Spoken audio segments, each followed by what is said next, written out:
mountains of debt, political gridlock, and a dollar hanging by a thread, the image of America today feels eerily similar to the collapsing empires it once warned others about. But what if this time, the alarm bells aren't just political noise? What if the very foundation of the world's most powerful economy is cracking? Before we go further, if you're serious about understanding how the choices made today could shape your future, watch till the end. Because by the time we're done, you'll realize the U.S. debt crisis isn't just about government spending. It's about the system every one of us depends on. The numbers that should terrify you. In 2000, the U.S. national debt was around $5 trillion. Today it has crossed $35 trillion, and it's still rising by the second. Literally.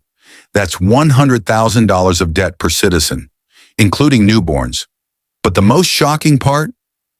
America now spends more money paying interest on its debt than it does on defense. For the first time in modern history, servicing debt costs more than protecting the nation itself. This isn't a random accounting error.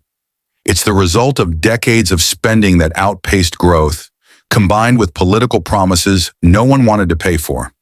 The golden age that set the trap.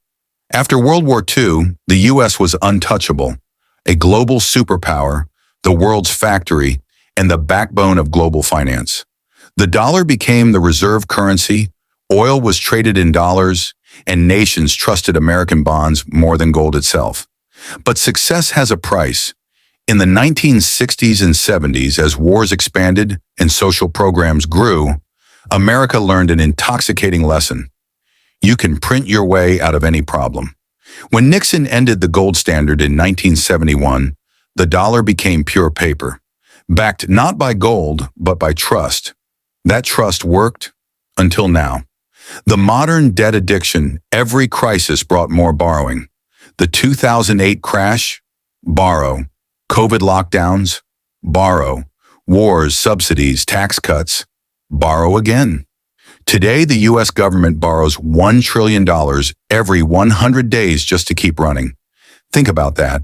It's like taking a payday loan to pay off your last payday loan and calling it economic growth.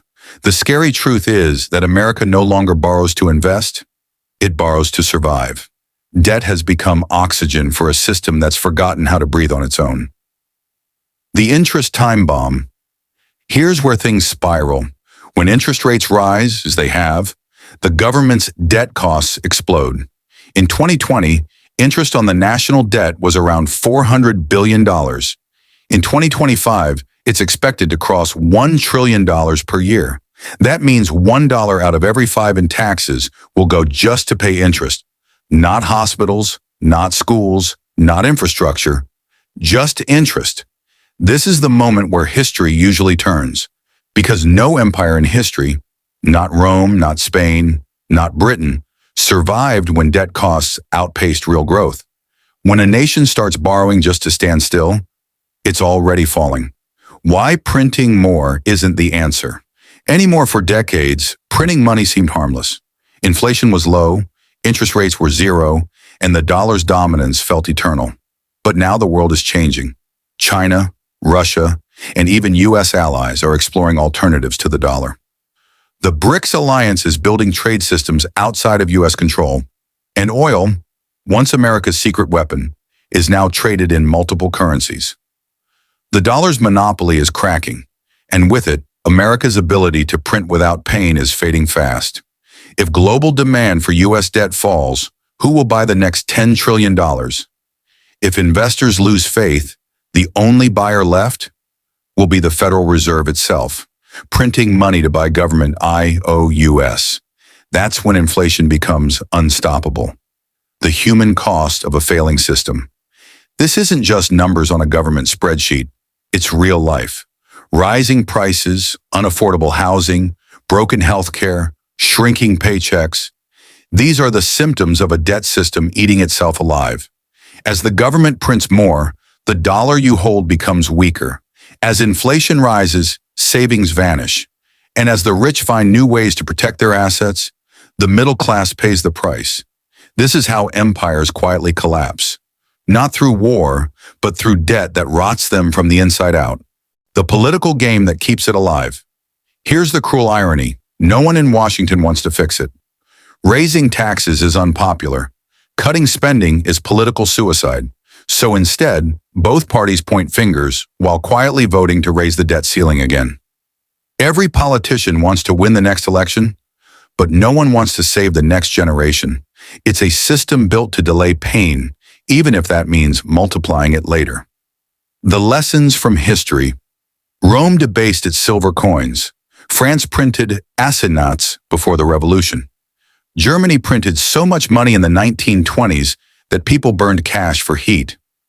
History's warning is clear. You can't print your way out of decline. Yet every empire believed it was different, that its military, innovation, or prestige would save it. America now faces the same illusion. But math doesn't care about patriotism. When interest exceeds income, collapse is only a matter of time. Can it be fixed? Yes, but not easily. To fix it, America would need to cut real spending, not symbolic cuts, real ones. Reform entitlement programs, incentivize production, not consumption.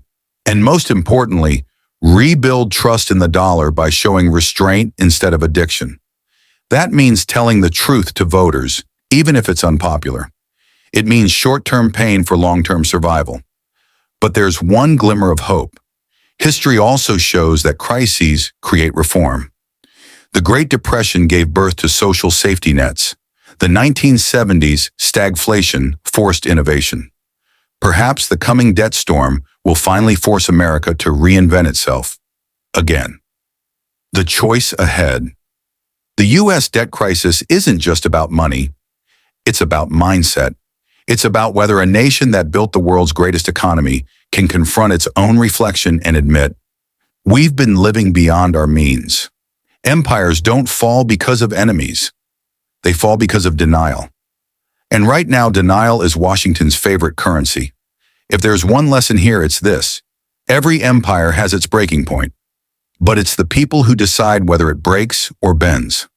So before you click away, remember this.